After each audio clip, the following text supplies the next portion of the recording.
Esse é um texto, querido, muito conhecido, não é isso? Não é talvez mais novidade, mas se nós for olhar o Ezequiel, nós temos dois textos básicos, que é o de Ezequiel 37, que é o Vale dos Ossos Secos. Conhece ele? Amém? Você vai pregar sobre ele qualquer dia. E Ezequiel 47. Ezequiel 47. O contexto aqui, nós vamos falar sobre nível espiritual. Quando nós olhamos para este contexto, nós percebemos que à medida que o profeta iria direcionado pelo homem que tinha o cordel de medir, ele percebia que o nível a qual ele estava de águas se aprofundava à medida que ele andava. Não é isso? À medida que Ezequiel andava, é à medida que ele se aprofundava. Então, à medida que a extensão de 1000 côvados era estendida para ele, ele percebia, ele descreve aqui, olha, batia nos joelhos. Vai chegar um momento que vai bater nos lombos. Mas vai chegar um momento que não tem como mais ficar em pé. Ezequiel ele só observa num ponto crítico quando a estabilidade de firmar os seus pés já não existe mais. Aí ele vai falar assim, olha, chegou um nível que o anjo ele mediu que eu já não conseguia andar mais. Eu já não conseguia caminhar. E talvez é este nível que o Espírito Santo ele quer levar as nossas vidas nessa noite. Não só nessa noite, mas nesse tempo. Porque de momentos nós não precisamos. Nós precisamos de uma vida com Deus. E à medida que nós temos uma vida com Deus, nós vamos perceber que de nível em nível nós vamos aprofundando mais nele. De nível em nível nós percebemos que nós vamos ter mais conexão com o Espírito Santo. Ninguém começa ou tem um relacionamento íntimo com a pessoa durante uma semana. Quando eu falo relacionamento íntimo, eu falo de amigo, amizade, companheirismo.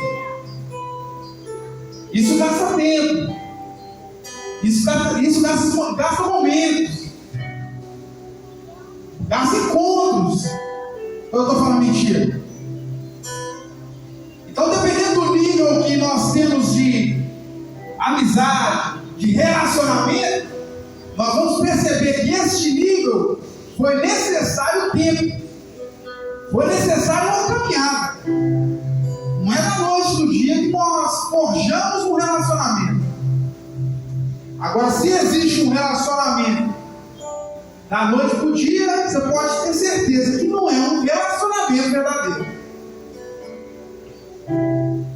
Não é um relacionamento verdadeiro.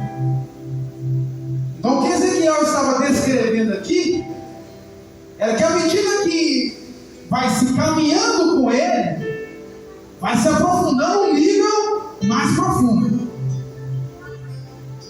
Um nível tal que ele fala assim, olha, eu vou te levar num nível que com seus pés no chão você não vai conseguir mais caminhar. Aí somente mediante ao Espírito. Por que Espírito? Porque a água aqui, biblicamente, representa o Espírito Santo. Nós podemos fazer essa analogia. Eu quero fazer uma pergunta para você, embora eu já sei a resposta. Na verdade, não se tem uma resposta para isso. Se você pensar, você analisar aí a sua vida espiritual com Deus, em qual nível destes pontos aqui que Ezequiel descreveu, você está? Embora, como eu disse, você não tem a resposta para isso.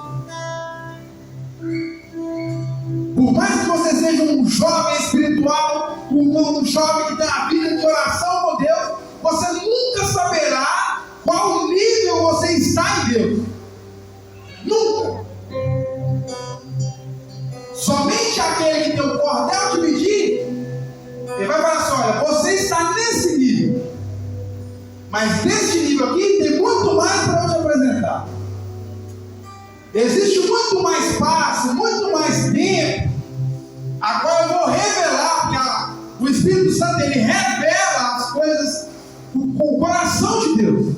Aquilo que está em oculto, é o Espírito Santo que revela. Então, à medida que nós vamos caminhando, nós vamos ter profundidade em Deus. Agora eu te faço uma outra pergunta, e você vai se responder, e talvez você tenha a resposta. Se o anjo medisse o nível de relacionamento com o Espírito Santo nessa noite, qual seria a sua atitude? Qual seria a minha atitude? Se ele medisse para você: olha,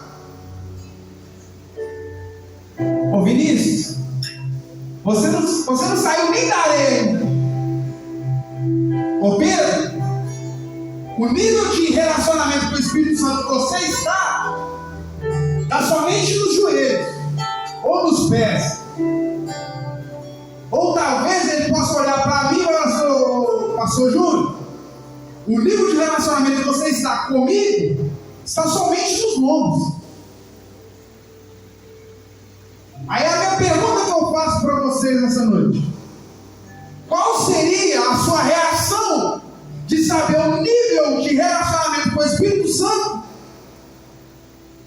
que vocês teriam? Alguns de vocês talvez ficariam parados, outros prosseguiriam para saber o que ele tem preparado para cada um de vocês, e outros retrocederam ou retrocedem. Porque existem essas três classes. Nós podemos observar que, embora tenha uma direção, embora tenha uma profundidade, que Ezequiel foi levado às águas profundas, mas voltou para a margem. No versículo 6, ele vai começar a dizer isso. Ele vai falar assim: olha, e ele me disse: filho do homem, tu vistes isso? Então ele me trouxe e me fez retornar à margem do rio. Efésios 5:18 vai dizer assim: olha, não nos embriagueis com vinho. Nós estamos falando acerca do Espírito Santo, em que há dissolução, mas encheios do Espírito. Oséias 6, que é muito dito: então conheçamos e prossigamos em conhecer. Então conheçamos, Pedro, e prossigamos em conhecer.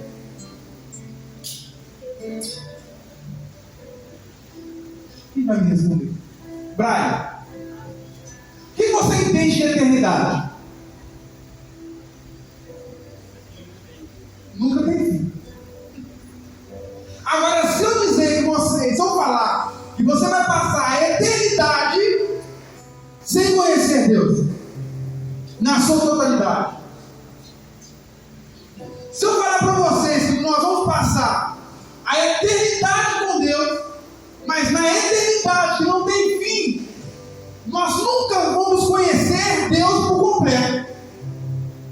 Ou talvez, irmão Marcelo, 10%, nós não vamos chegar a um nível de conhecimento de 10% daquilo que Deus pode revelar para as nossas vidas. Isso eu estou falando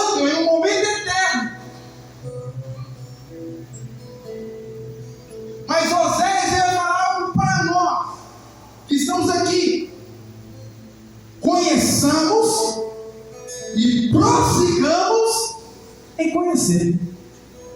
Porque quanto mais nós prossigamos em conhecer e mergulhar, mais Ele tem para nos revelar. Aí 1 Coríntios, capítulo 2, versículo 11, vai dizer assim: o Espírito Santo, ele revela os mistérios de Deus e nos permite compreender verdades espirituais profundas. Se nós olharmos toda a Bíblia, nós vamos perceber que toda a Bíblia, isso aí já é algo bíblico, ela foi revelada ou foi inspirada pelo Espírito Santo. Agora, o que Moisés, quem sabe aqui quantos livros Moisés escreveu?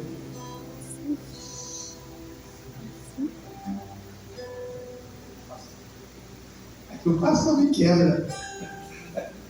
Aí não, senhor não. Quantos livros Moisés escreveu? Pentateuco.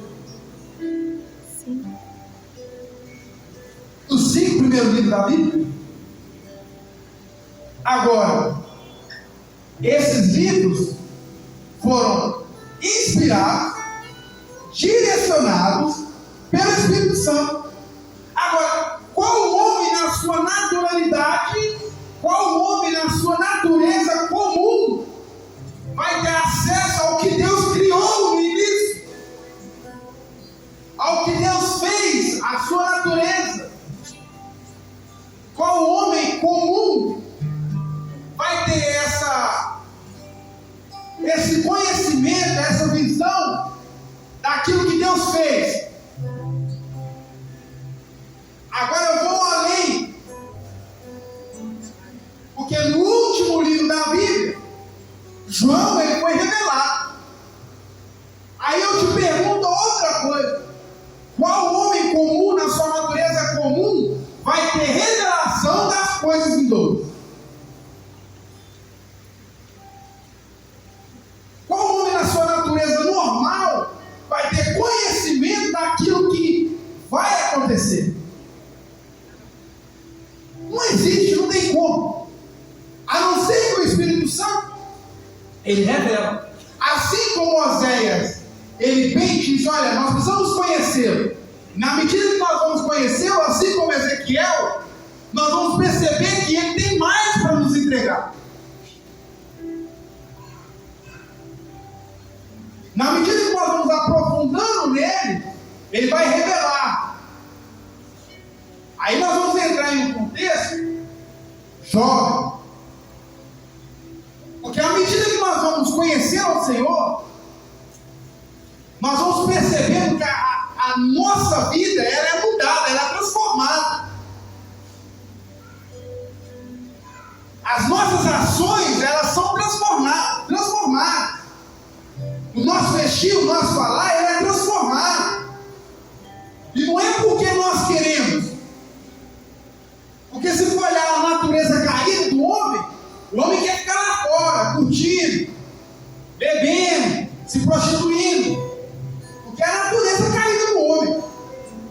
Agora, como o apóstolo Paulo ele disse, eu falo assim: olha, eu esqueço das coisas que passaram. O pastor mencionou sobre isso. Aquilo que ele viveu, aquilo que ele aprendeu, esquecendo-me das coisas passadas. Eu notei que em Gálatas 2 ele vai falar assim: olha, eu não vivo mais eu não vivo mais essa natureza caída, eu não vivo mais aquilo que me atrai, eu não vivo mais aquilo que eu vejo. Aí ele vai continuar dizendo: olha, mas Cristo, ele vive em mim. Mas de que maneira Cristo ele vai viver? A partir do momento que ele vai ter um encontro com a sua vida, e você vai mergulhando nele.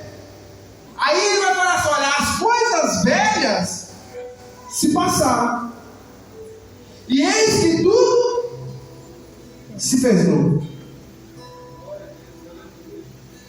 o nível de conhecimento que nós vamos ter na caminhada com o Espírito Santo, ele vai revelar a nós o que é certo e o que é errado. É o Espírito que convence o homem do pecado, da justiça e do juízo. Aí eu te faço a mesma pergunta. Se o anjo medisse o nível de relacionamento que você tem com o Espírito Santo hoje, aonde você estaria? E a outra pergunta que fica: o que eu faço quando eu ver, ou quando eu saber que o nível que eu estou, Deus tem mais para oferecer?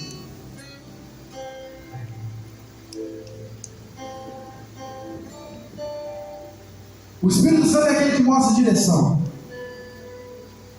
O Espírito Santo é aquele que te mostra aquilo que nós podemos. Aquilo que nós podemos. Esse dia eu estava vendo um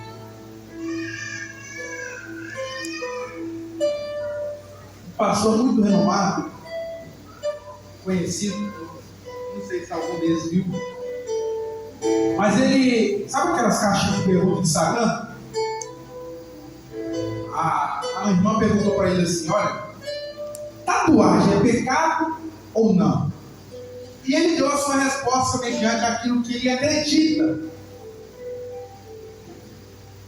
Aí eu estava vendo os comentários, eu gosto de ver os comentários. Eu gosto de ver os comentários, eu não gosto nem de ver a resposta dele. Eu gosto de, antes de ver a resposta dele, eu já estava lá nos comentários, já tinha aberto os comentários. Eu quero ver o que esse povo está falando. Um dos comentários, a mulher vai falar assim: olha, se o Espírito Santo ele me convencer disso, eu faço. Mas se não, eu sigo a voz do Espírito. Porque o Espírito Santo é aquele que mostra. E eu não quero aqui deixar opiniões. O que é? Eu acredito na palavra. Mas se nós vamos aprofundar nele, aí nós vamos perceber: olha, peça a direção ao Espírito Santo. Eu estava conversando com o Carlos Milho para trás, eu estava para tomar uma decisão. Eu falei para ela assim: olha, peça direção ao Espírito.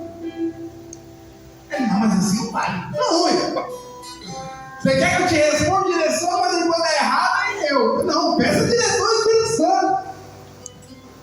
Porque ele direciona, ele fala. Eu dei meu testemunho aqui ontem, quarta-feira. Eu falei do que o Senhor me respondeu, e foi rápido. Então o Espírito Santo é aquele que direciona. Só que o primeiro ponto que eu posso tirar dessa Ezequiel 47, e o pastor falou muito disso sobre quarta-feira, que é constância. Por que constância? Constância é algo que é gradativo. A tendência de quem corre rápido demais é cansar rápido demais. A tendência de quem quer chegar na frente primeiro, a possibilidade dele parar no meio do caminho é muito grande. Então, nem rápido demais e nem devagar demais existe essa palavra constância. E é nesse nível de constância que o Senhor quer trazer para as nossas vidas. Porque do pouco tempo que eu tenho 31 anos, e eu já vi jovens que correram rápido demais e cansaram. Eu já vi jovens que começaram lento e não conseguiram caminhar e pararam. Porque não é sobre corrida, não é sobre quem chega primeiro. É sobre quem está em Deus. Eu posso correr o mais rápido que for. A resposta ela sempre vai ser a mesma, independente da sua velocidade. Se eu estou rápido demais, a resposta é a mesma. Se eu estou lento, a resposta é a mesma. Agora, se eu sou gradativo, a resposta será a mesma. A diferença vai ser no quanto eu vou conseguir caminhar com Deus, enquanto eu estiver rápido demais ou enquanto eu estiver lento. Eu já vi no monte hoje, amanhã eu vou mandando até 10 horas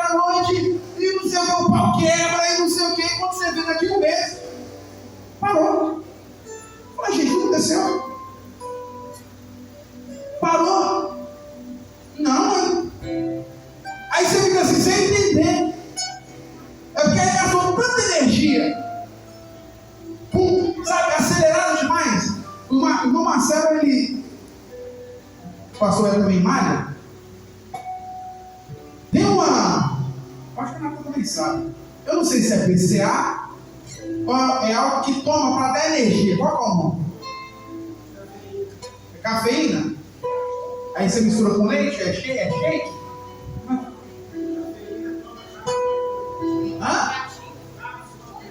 Cápsula pura. Isso dá o quê? Combustão e energia? Queratina também. Mas quanto tempo que dura esse efeito?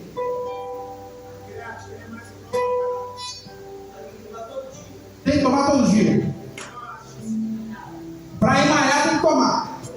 E se não tomar quando malha, não vai.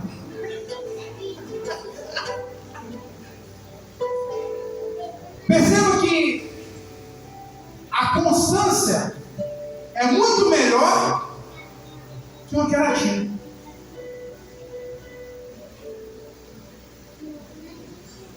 Eu posso ir na academia, mas se eu não tomar queratina para dar energia, talvez uma série que é de 30, sem a queratina eu consigo fazer uma de 15, uma de 10, uma de 5. Mas procura fazer uma caminhada durante 1 mês, 2 meses, uma corrida, um funcional. Você vai perceber que a energia que você vai gastar é aquela do seu próprio corpo. Não é aquela açúcar que gera energia. Não, é algo natural. E você percebe que o natural, ele dura mais tempo. Você se cansa menos. A energia não acaba rápido. Por isso que a constância, querido, ela é primordial. Nem rápido, nem lento. Seja constante. Porque o resultado ele será o mesmo. Porém, depois que você alcançar, ou talvez você paralisa, fica no meu lugar, ou você volta para trás porque é cansativo. Agora, os constantes não. Eles vão caminhando. Isso tudo, querido, é uma base de maturidade em consciência. Como eu disse, maturidade é o estado de consciência. E quando nós olhamos para a palavra de Deus, de consciência de quem nós somos em Deus. A partir do momento que nós sabemos quem nós somos em Deus, a nossa vida ela vai ser moldada pelo Espírito Santo.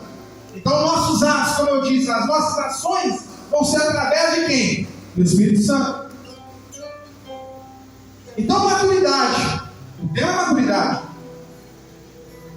Ela não vai estar situada na sua velocidade, na sua, vamos colocar assim, lerdeza, mas na sua constância em Deus. Mas também não está situada em atos, não está situada em resultados, e muito menos em fé. Porque consciência não é fé. Consciência não é fé. Eu posso saber quem é Jesus historicamente, mas posso não crer que Ele é o Messias. Eu posso ter a consciência de quem Deus é, mas eu posso não crer que Ele pode fazer. Há uma distinção de fé e consciência. Nós caminhamos por fé. Hebreus 11. Não pelo que nós vemos, mas cremos. Mas a consciência sobre maturidade eu preciso ter. Por quê, queridos? Jesus vai dizer assim: olha, aquele que quiser vir após mim, ele toma a sua cruz. É algo consciente, é algo que eu preciso saber. Eu falo assim: olha, eu estou entrando na vida do Evangelho. Eu sei que vai ter dificuldades, mas eu sei também que lá na frente há de ter um galardão esperando. O nível de consciência. Aí eu sei que os maduros sabem que não é algo corrido ou quem chega primeiro. Os maduros sabem que não é algo forçado. Os maduros sabem que é plena consciência a caminhada do Evangelho. Quando nós olhamos para Daniel decidiu. É uma decisão não se contaminar. Daniel, ele decidiu, mas olha, eu não vou me contaminar. Decisão. E eu quero trazer aqui algo que o Espírito Santo ele ministrou para me chegar até aqui, que é o oposto de maturidade, que é a imaturidade. A imaturidade, querido, ela, como eu disse na segunda quarta-feira que começou o trabalho de maturidade nas quartas, eu falei que maturidade, a pessoa que é imatura, ela não tem por prioridade, vamos colocar assim, ministerialmente falando,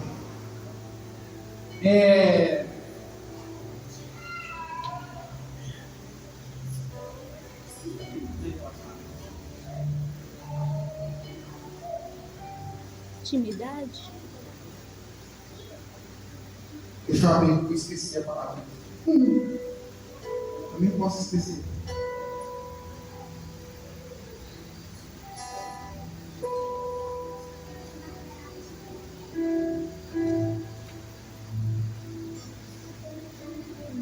Ações irresponsáveis, atitudes incapazes de controlar suas emoções, imaturo, né?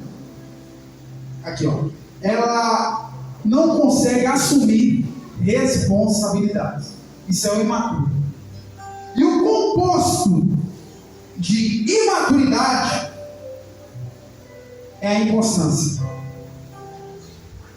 E é sobre isso que eu quero falar só um pouquinho sobre isso. Porque do mesmo jeito que Ezequiel estava numa constância, existem jovens, existem homens, mulheres, que são inconstantes na casa do Senhor. E na medida que nós vamos caminhando com o Senhor, uma hora eu quero, outra hora eu não quero. Uma hora eu faço, outra hora eu não faço.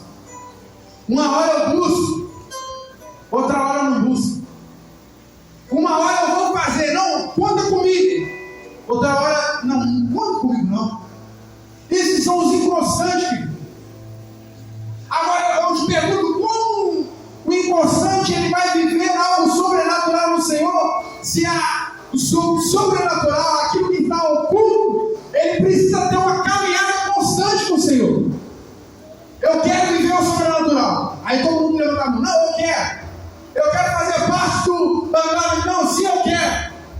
Mas na primeira dificuldade, há uma inconstância. No primeiro momento, inconstância, eu não quero mais. Na primeira adversidade, não quero. Na primeira prova, não. Aí o primeiro pecado eu já caio. Eu não quero mais. E eu quero ter uma vida compacta com Deus. Eu quero que o ano mude. O ano vai mudar. Mas se você mudar. Eu quero que minha vida mude espiritualmente. Sua vida vai mudar. Mas se você mudar, se os seus atos conscientes caminharem mediante ao que o Senhor tem.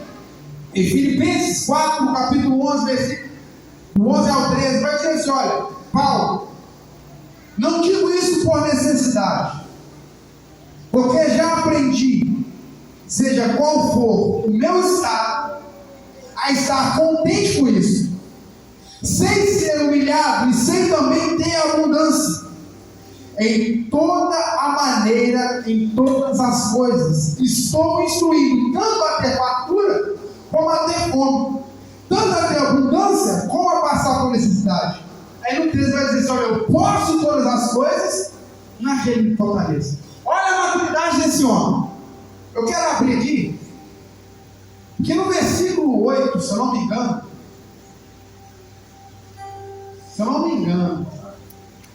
é o versículo 8 de Filipenses 4. O Tiago diz, ele ministrou uma vez, isso ficou marcado. Vai dizer assim, olha, quanto ao mais, irmãos, tudo que é verdadeiro, tudo que é honesto, tudo que é justo, tudo que é puro, tudo que é amável, tudo que é de boa forma, se há alguma coisa, se há alguma virtude, e se há algum favor, nisso pensar. Consciência. Aí no versículo 11 ele vai dizer: olha, não digo isso como por necessidade, porque já aprendi, seja qual for o meu estado, a estar contente com isso. Eu sei como estar humilhado e sei também como ter abundância. Em todo lugar, em todas as coisas, eu estou instruído tanto a ter fartura como a ter fome, tanto a ter abundância como a sofrer necessidade. Agora eu te pergunto, em tudo que Paulo passou, o pensamento dele é mediante ao versículo 8. Imagina você estar passando uma necessidade, um momento difícil. Isso aí não é só você, é todo mundo, tá? Você pensar em algo verdadeiro. Você está passando por um momento difícil. Não, deixa eu pensar aqui, porque o meu pensamento vai trazer reações positivas. Estou passando por um momento difícil, complicado. Nisso pensar o que é verdadeiro, o que é honesto, o que é puro, nisso pensar. Aí ele vai falar assim: olha, eu sei o que é passar por tudo, mas em todas as coisas, ele vai dizer: eu posso todas as coisas naquele que me fortalece. Em todo momento difícil, o pensamento dele, ele estava positivamente pensando coisas boas. Por mais que a realidade dele seja totalmente controversa, o pensamento dele era um. Aí no final ele vai dizer: olha, eu posso todas as coisas. Você pode todas as coisas. Nós podemos todas as coisas naquele que nos fortalece. Há um nível que o Senhor quer nos elevar aqui, mas não é um nível de inconstância, não é um nível de imaturidade, é um nível de pessoas maduras, jovens maduros. Aí Paulo ele vai dizer em Gálatas, se eu não me engano é 4, vou abrir o capítulo aqui, capítulo 1, ele vai falar algo que isso aqui ficou marcado. Ele vai falar assim: olha, agora eu digo que o herdeiro, quando ele é criança, em nada difere do servo, ainda que seja senhor de tudo. Isso aqui ele não está falando criança e estatura, porque Jesus vai dizer: olha, deixe-me vir os pequeninos, porque tal é o reino de Deus. Ele está falando de infantilidade, e aqui não é sobre idade, é sobre atos maduros. Muitos jovens aqui já era para ter subido de nível. É nítido quando nós olhamos para uma jovem ou para um jovem, você fala assim: não, mas esse cara, ele é maduro demais. Nossa, mas ele tem 12 anos, né? A conversa é diferente, o jeito de se comportar é diferente. Agora é nítido também que você vê um jovem maduro. E isso aí não é pé sobre idade, porque lá na empresa lá tem um de 40 anos, parece ter 10. Não é sobre idade. Estado de consciência, maturidade. Eu quero encerrar aqui em Efésios 4. Deixa eu ler o que está aqui mesmo nessa tradução. Eu ia colocar aqui.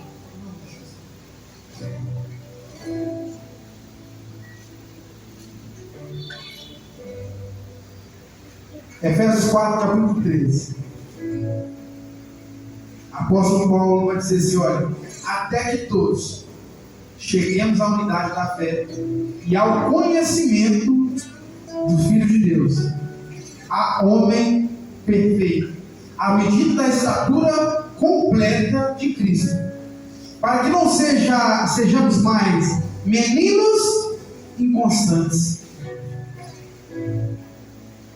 Aí ele vai dizer assim: olha, levados em roda por todo vento de doutrina, pelo engano dos homens, que com astúcia enganam fraudulosamente. Sabe aquele vai e vem? Não, eu estou aqui, não, mas eu estou lá. Isso aqui. Queridos, o Senhor quer o posicionamento das nossas vidas. Isso não é sobre idade. Isso não é sobre ter 30 anos de casa. Isso não é sobre ter 10 anos. É sobre ter uma consciência de quem nós somos em Deus. Quem nós somos em Deus. E à medida que nós vamos conhecendo quem nós somos em Deus, nós vamos caminhando, olhando para as promessas, prosseguindo para o alto. Aí Paulo vai dizer, para o prêmio da soberana vocação que há em Cristo Jesus. Somente quando nós tivermos essa consciência de quem nós somos, aí eu te pergunto, Brian, quem você é? Natan, quem você é em Deus? Aí você pode bater no peito e falar, eu sou filho de Deus. Aí eu te falo, até os filhos de Deus têm atos de imaturidade. Mas nessa noite o Senhor quer renovar a sua mente novamente. Não, mas os filhos de Deus, sim, os filhos de Deus. Olha para a parábola do filho pródigo. Pródigo, aquele que gasta dissolutamente. Ele vai pegar uma herança que o pai nem morreu ainda. Pastor, eu preciso gastar. Um filho imaturo, com atos imaturos, vão ter resultados imaturos. Agora tem um filho imaturo também dentro de casa, que vai olhar toda a festa e vai falar assim, não, mas você não fez isso para mim? Aí o Senhor vai falar assim, olha, deixa eu te falar com você, o imaturo, isso aqui tudo é seu. Nós temos um filho imaturo que sai para gastar a herança de um pai que nem morreu. E nós temos um filho que fica imaturo, que olha o seu irmão chegando e quer condená-lo. Fala assim, não, o certo dele é ele ficar lá, porque ele já gastou tudo. Isso aí, querido, acontece com nós. Sabe aquela bênção que você pede, Brian? Aí Deus ele te abençoa, porque Ele é misericordioso. Aí sabe o que você faz? Você pega aquela bênção e fala assim, não, agora sim, eu vou gastar essa herança, aquilo que o Senhor me deu, dissolutamente. Nós fazemos isso. Quando o Senhor nos abençoa, a primeira coisa que nós fazemos é distanciar da presença dEle. Quando o Senhor nos entrega algo, a primeira coisa que nós fazemos é afastar da presença dEle. E a misericórdia dEle é tão grande, tão enorme, que Ele está de braços abertos para receber a sua vida. Mesmo tendo ações imaturas, de filhos imaturos, de crianças, de infantis, o Senhor está de braços abertos para nos receber. Mas Ele quer nos elevar, queridos. Ele quer nos elevar a um nível mais profundo, próximo nível, next level, próximo nível, algo a mais. Você está paralisado aqui? Não, o Senhor não quer que você paralisado aqui, Ele quer que você dê mais um passo, e depois mais outro passo. Mediante os passos que nós vemos, o Senhor ele vai